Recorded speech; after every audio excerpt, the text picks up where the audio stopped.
নমস্কাৰ পোনপ্ৰথমতে সকলোকে স্বাগতম জনাইছোঁ মোৰ ইউটিউব চেনেল মাই ৰিচাৰ্জ আয়ুৰ্বেদা আছাম। আমাৰ সকলোৰে এটা কমন বেমাৰ থাকে, সেই কমন বেমাৰটো হ'ল দাঁতৰ বিষ।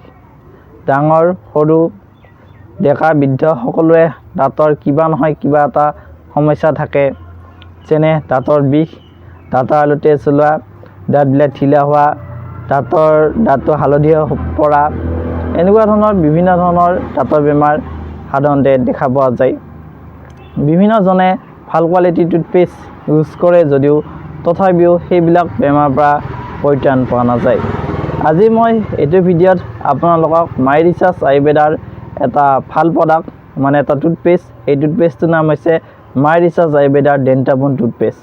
হয়, যিসকলে মাই ৰিচাৰ্জ আয়ুৰ্বেদাত কাম কৰি আছে বা প্ৰডাক্ট প্ৰচেছ কৰে তেওঁলোকে এই টুথপেষ্টটো একবাৰ হ'লেও নিশ্চয় ব্যৱহাৰ কৰিছে আৰু ভাল ৰিজাল্ট লাভ কৰিবলৈ সক্ষম হৈছে।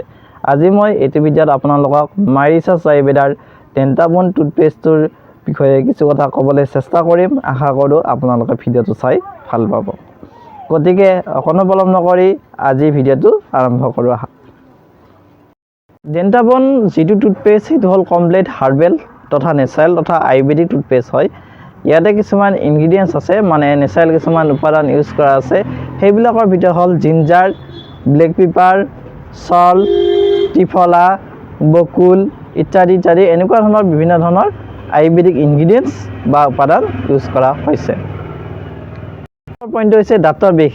আমি যদি কেতিয়াবা কিবা বস্তু খাওঁ, ঠাণ্ডা বা গৰম খাওঁ, তেতিয়াহ'লে আমাৰ দাঁতৰ বিষ হয় বা দাঁতত চেঞ্চিটিভিটি প্ৰব্লেম হয়। কিন্তু মাই ৰিচাৰ্জ আয়ুৰ্বেদা যদি আপোনালোকে ডেণ্টাবুন টুথপেষ্টটো ইউজ কৰি চাই, একবাৰ বিশ্বাস কৰি, তেতিয়াহ'লে আপোনালোকৰ দাঁতৰ বিষ বা দাঁত ঢিলা হোৱা বা দাঁতৰ বেক্টেৰিয়া সৃষ্টি হয়, এনেকুৱা ধৰণৰ যিবিলাক সমস্যা আছে দাঁতৰ লগত ৰিলেটেড, সেই সমস্যাবিলাক যথেষ্টখিনি পৰিত্ৰাণ পাব বুলি মই ভাবোঁ। 1 নম্বৰ পইণ্টটো হ'ল ৰিমুভ বেড স্মেল। সাধাৰণতে দেখা যায় যে আমি যদিও যিকোনো ধৰণৰ টুথপেষ্ট ইউজ কৰি দাঁতবিলাক মাজোঁ বা দাঁতত ইউজ কৰোঁ বা সদায় মুখ ধুওঁ যিকোনো ধৰণৰ টুথপেষ্ট ইউজ কৰি, তাৰপিছতো কিছুমান এটা সমস্যা দেখা যায়, যেনে দাঁতৰ পৰা দুৰ্গন্ধ ওলাব বা উশাহ নিশাহ ল'লে দাঁতৰ পৰা দুৰ্গন্ধ ওলায় বা মুখৰ পৰা দুৰ্গন্ধ ওলায়। এই সমস্যাটো প্ৰায় বেছিভাগ লোকৰে হয়।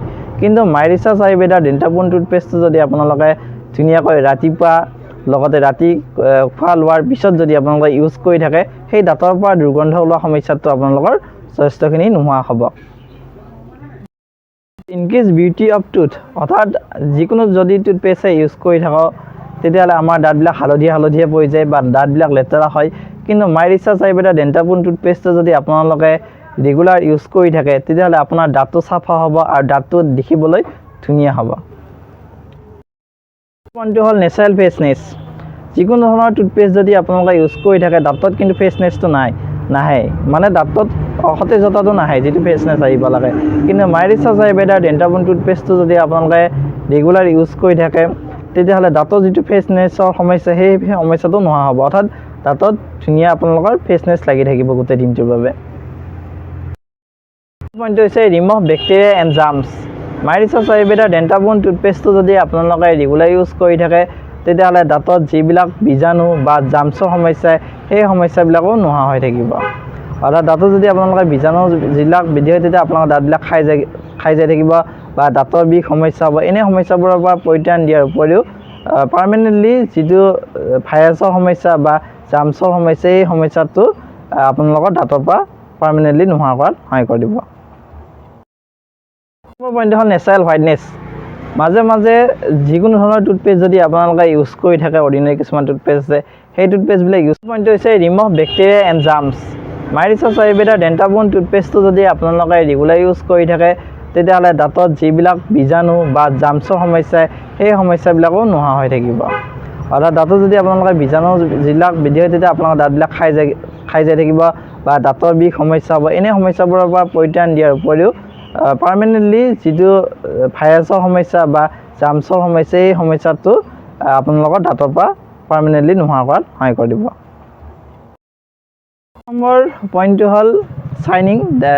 যিকোনো ধৰণৰ টুথপেষ্ট ইউজ কৰি থাকিলে দাঁতবিলাক লেতেৰা হৈ যায় বা দাঁতবিলাকত শ্বাইনিং নাহে, কিন্তু মাই ৰিচাৰ্জ আয়ুৰ্বেদাৰ ডেণ্টাবুন টুথপেষ্টটো যদি আপোনালোকে ৰেগুলাৰ ইউজ কৰি থাকে, তেতিয়া আপোনাৰ দাঁতবিলাক দেখিবলৈ ধুনীয়া দেখা হ'ব। এইটোৱে আছিল মাই ৰিচাৰ্জ আয়ুৰ্বেদা ডেণ্টাবোনৰ বেনিফিট। এইবাৰ মই আপোনালোকৰ ইউজেছৰ বিষয়ে ক'বলৈ ওলাইছোঁ, আপোনালোকে কেনেকুৱা ইউজ কৰিব। ৰাতিপুৱা খোৱাৰ পিছত মানে খোৱা লোৱা কৰাৰ আগতে মানে ব্ৰেকফাষ্ট কৰাৰ আগতে ডেইলি একবাৰ ব্ৰাছ কৰিব আৰু ৰাতি খোৱাৰ পিছত একবাৰ ব্ৰাছ কৰিব।